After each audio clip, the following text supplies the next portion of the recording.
Bonsoir à toutes et à tous et bienvenue au flash de 18h. Après avoir annoncé son soutien pour la mise en œuvre du PN2S, le pays de l'oncle Sam accorde un Compact Million Challenge Corporation MCC au Burkina Faso. C'est le nouvel ambassadeur des États-Unis au Burkina Faso, David Young, qui a annoncé la nouvelle au président du Faso ce 14 décembre au palais présidentiel. Avec le renouvellement du MCC, le Burkina Faso vient ainsi d'intégrer le cercle fermé des pays ayant bénéficié d'un deuxième compact du MCC. C'est en 2008 que le Burkina avait bénéficié de son tout premier compact d'une valeur de plus de 204 milliards de francs CFA. Promouvoir la planification familiale, c'est le leitmotiv du réseau de l'Alliance des droits et santé au Burkina. Les membres de ce réseau ont procédé hier au lancement d'une campagne de planification dénommée Génération Planification Familiale. Ensemble, choisissons l'avenir.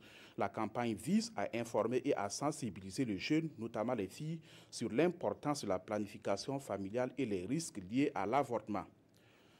Le Burkina Faso, le Ghana, le Mali et le Sénégal partagent leurs expériences en agroécologie.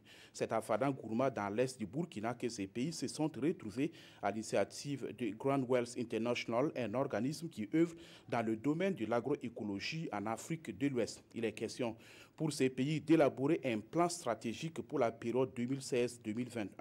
Objectif: propulser le développement de ces pays à travers l'agroécologie. Mieux comprendre l'économie verte pour mieux agir, c'est sous ce thème que s'est ouverte à Ouagadougou cet après-midi la première édition de l'Académie nationale sur l'économie verte. C'est une nouvelle plateforme créée par le département de l'environnement, de l'économie verte et du changement climatique pour promouvoir la transition vers l'économie verte dans notre pays. Il s'agit pour ce département ministériel de faire de l'économie verte un facteur de développement.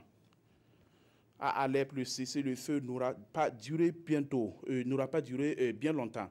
Selon Moscou, les rebelles des quartiers insurgés auraient repris les armes ce mercredi matin, entraînant une réponse immédiate des forces syriennes.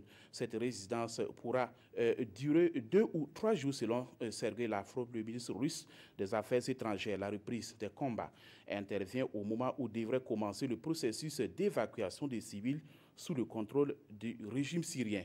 En quelques jours, plus de 100 000 personnes ont déjà fui les quartiers insurgés, mais plusieurs dizaines de milliers de civils seraient toujours sur place.